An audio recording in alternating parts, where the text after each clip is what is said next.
స్వాగతం. ముందుగా ముఖ్యాంశాలు చూద్దాం. హైదరాబాద్ మేడ్చల్లో ఉగ్రలింకుల కలకలం రేపాయి. ఓ అనుమానితుడిని పోలీసులు అదుపులోకి తీసుకున్నారు.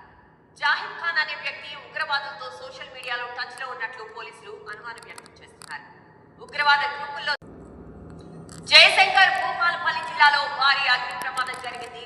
Ambatipalli LNT camp guest house లో ఫైర్ యాక్సిడెంట్ జరిగింది. భారీగా మంటలు ఎగసిపడుతున్నాయి. మంటల ధాటికి గెస్ట్ హౌస్ పూర్తిగా దగ్ధమైంది. గెస్ట్ హౌస్ లో మేడిగడ్డకు సంబంధించిన కీలక ఫైల్స్ కూడా. మరోసారి ఎబోలా భయపడుతోంది. ఆఫ్రికాలోని చాలా దేశాల్లో డేంజర్ బెల్స్ మోగిస్తోంది. ఈశాన్య కాంగోలోని ఇటూర్ ప్రావిన్స్ లో ఎబోలా వేగంగా వ్యాపిస్తోంది. రోజు రోజుకు మృతుల సంఖ్య పెరుగుతోంది. ఈ ప్రపంచ ఆరోగ్య ఎబోలాలో జైర్ అనే స్ట్రెయిన్ అత్యంత వేగంగా వ్యాపిస్తుంది. దీంతో పోలిస్తే గుండెబుగ్యో ఎబోలా వైరస్ కొంచెం నెమ్మదిగానే తన సంఖ్యను పెంచుతుందని పరిశోధనలు చెబుతున్నాయి.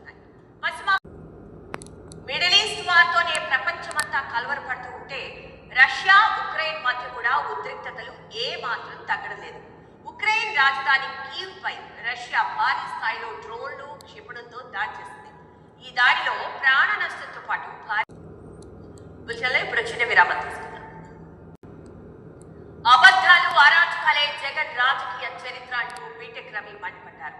తాత రాజారెడ్డి హంతకులను వదిలేశామని జగన్ చెప్పడం హాస్యాస్పదమన్నారు. 1962లో రాజారెడ్డిపై పులివెందుల స్టేషన్లో రౌడీ షీట్ నమోదైందన్నారు. వైఎస్ రాజశేఖర రెడ్డి కూడా అధికారాన్ని దుర్వినియోగం చేశారని, రాజారెడ్డి హంతకుల జీవిత ఖైదు పడేలా చేయడంతో పాటు పార్థసారథి సోదరుణ్ణి చంపిన వాళ్లను రాజశేఖర రెడ్డిని కాపాడారని ఆరోపించారు. ఎన్నికల్లో బ్యాలెట్ పేపర్లపై రాత్రికి రాత్రే ఓట్లు గుద్దుకుని ఉదయం జనంతో సంతకం పెట్టి పంపించిన చరిత్ర వైఎస్ ఫ్యామిలీది అని అన్నారు. కర్ణాటకలో విషాదం చోటు చేసుకుంది.